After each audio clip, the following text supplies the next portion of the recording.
यार मित्रों, आज की इस वीडियो में हम लोग सीखेंगे कक्षा 12 जीव विज्ञान के मॉडल पेपर क्वेश्चन सॉल्यूशन के बारे में।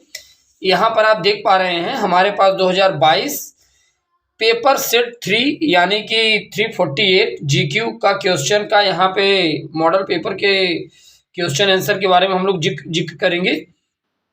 तो जो आपका दूसरा क्वेश्चन है क ख ग घ अंगा, तो इन सभी क्वेश्चनों के बारे में हम लोग सीखेंगे। और ख़ास बात यह है मित्रों, आपके बोर्ड एग्जाम में ऐसे प्रश्न हर साल पूछे जाते हैं। तो देखिए यहाँ पे हम आपको जो मॉडल पेपर सॉल्यूशन लेके आए हैं जीव विज्ञान का, इसका जो सॉल्यूशन बताएंगे। देखिए यहाँ से आपको ये पता चलेगा कि बोर्ड एग्जाम में आपको लिखना कैसे है। तो टॉपर मित्रों बोर्ड एग्जाम में कॉपी कैसे लिखते हैं इसके बारे में ज़रा हम लोग देखते हैं। तो यहाँ पर देखिए मित्रों, पहला क्वेश्चन क्या है, अनिषेक फलन क्या है, समझाइए। अनिषेक फलन, यह शब्द नॉल ने दिया है, राइट। अंडाशय ओवरी से बिना निषेचन के फल का निर्माण ही अनिषेक फलन कहलाता है। देखिए अनिषेक फलन का मतलब यह होता है मित्रों, अंडाशय ओवरी के बिना जब किसी फल का निर्माण होता है तो ये जो चीजें होती हैं अनिषेक फलन के अंतर्गत आती हैं। अब इसमें देखिए आगे क्या बताया गया है। आगे इसमें बताया गया है क्रिया को अनिषेक फलन कहते हैं तथा ऐसे फलों को अनिषेक फलनी फल कहते हैं। यह फल बीज रहित होते हैं। अंगूर, केले तथा अनानास में प्राकृतिक अनिषेक फलन होता है। अनिषेक फलन को हार्मोन जैसे ऑक्सीजन व जिब्रेलिन के छिड़काव से भी प्रेरित किया जाता है, राइट। और अब इसके आगे देखिए इसमें क्या कहता है। इसके बाद मित्रों आ जाता है आपका प्रश्न उत्तर संख्या 2 का जो ख है, अनुवांशिक कोड की 2 प्रमुख विशेषताएं। तो अनुवांशिक कोड में देखिए 2 प्रमुख विशेषताएं में कौन कौन सी विशेषता आती है। पहला है कोडान और दूसरा मित्रों आपका आ जाएगा एंटी कोडान। पहले हम लोग कोडान के बारे में जान लेते हैं। कोडान क्या है। अनुवांशिक कोड की 2 प्रमुख विशेषताएं हैं। पहला है कोडान, न्यूक्लियोटाइड्स के उस समूह को जिसमें एक एमिनो अम्ल के लिए संदेश या कोड हो उसे हम लोग कोडान कहते हैं, राइट। अब देखिए दूसरा इसमें क्या क्वेश्चन बताया गया है। क्वेश्चन का आंसर एंटी कोडान क्या है, टीआरएनए यानी ट्रांसफर स्थानांतरण आरएनए में उपस्थित उस तीन क्षारक समूह को जो यम आरएनए में उपस्थित कोडान का पूरक हो, एंटी कोडान। यानी वो कोडान था जो कोड करता है, ये एंटी कोडान है, राइट। इसके बाद मित्रों देखिए दूसरा क्वेश्चन का आंसर क्या है। दूसरा क्वेश्चन है अनुवांशिक कोड की 2 प्रमुख विशेषताएं लिखिए। तो चलिए हम लोग देखते हैं अनुवांशिक कोड की 2 प्रमुख विशेषताएं क्या हैं जो कि बहुत ही महत्वपूर्ण है। वृषण का निर्माण अनेक शुक्रजन नलिकाओं से होता है। शुक्रजन नलिकाओं के मध्य जो वृषण का मित्रों निर्माण होता है शुक्रजन नलिकाओं के मध्य होता है।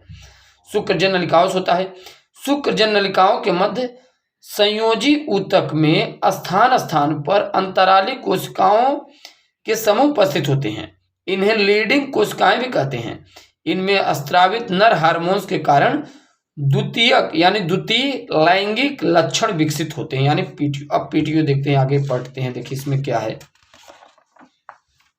इसके बाद मित्रों आपका देखिए 3rd नंबर का जो क्वेश्चन आता है वो क्या है, लीडिंग कोशिकाओं से क्या अर्थ है। तो जरा इसके बारे में हम लोग जानते हैं कि आखिर में लीडिंग कोशिका क्या है। तो लीडिंग कोशिका मित्रों देखिए ग नंबर है, तो ग नंबर देखते हैं कहाँ है, ये यहीं पर है। चलिए लीडिंग कोशिका, तो लीडिंग कोशिका के बारे में भी हमने बता भी दिया है। लीडिंग कोशिका एक बार और देख लीजिए, हमने ध्यान नहीं दिया, पढ़ दिया ऐसे। वृषण का निर्माण अनेक शुक्रजन नलिकाओं से होता है।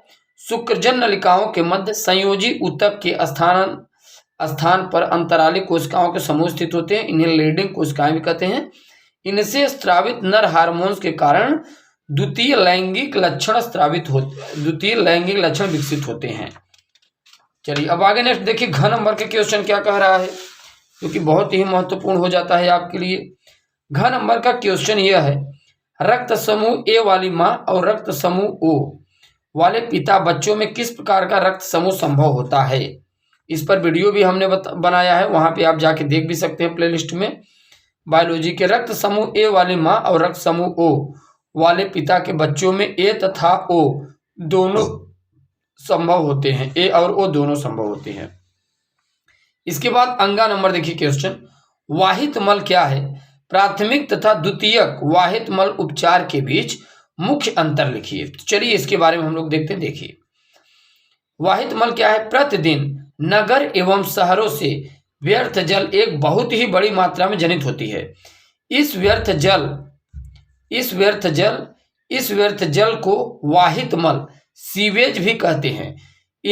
इसमें कार्बनिक पदार्थों की बड़ी मात्रा तथा सूक्ष्म जीव पाए जाते हैं जो अधिकांशतः रोगजनकी होते हैं। तो मित्रों ये क्या है? वाहित मल। इसके बाद आप देखिए प्राथमिक और द्वितीयक उपचार क्या है? इसमें उपचार भी है। प्राथमिक उपचार के अंतर्गत देखिए क्या आता है, मूलभूत रूप से उपचार के इस पद में वाहित मल से बड़े छोटे कणों पर निस्यंदन, फिल्ट्रेशन तथा अवसाद सेडिमिटेशन द्वारा भौतिक रूप से अलग कर दिए जाते हैं। इन्हें भिन्न भिन्न चरणों में अलग किया जाता है। आरंभ में तैरते हुए कूड़े करकट को प्राथमिक निस्यंदन द्वारा हटा दिया जाता है। तो मित्रों ये प्राथमिक उपचार है जो किस प्रकार से किया जाता है, जल को शुद्ध किया जाता है। द्वितीयक उपचार देखिए, प्राथमिक बाह्य स्राव को बड़े वायवीय टंकों में से गुजारा जाता है जहां यह लगातार यांत्रिक रूप से हिलाया जाता है और वायु को इसमें पंप किया जाता है। तो इस प्रकार से मित्रों हम लोग आप देख पाए मॉडल पेपर का जो दूसरा क्वेश्चन बहुत ही महत्वपूर्ण था, इसके बारे में क्वेश्चन आंसर सीख पाए। आगे हम लोग नेक्स्ट वीडियो लेक्चर में मुलाकात करेंगे। जय हिंद।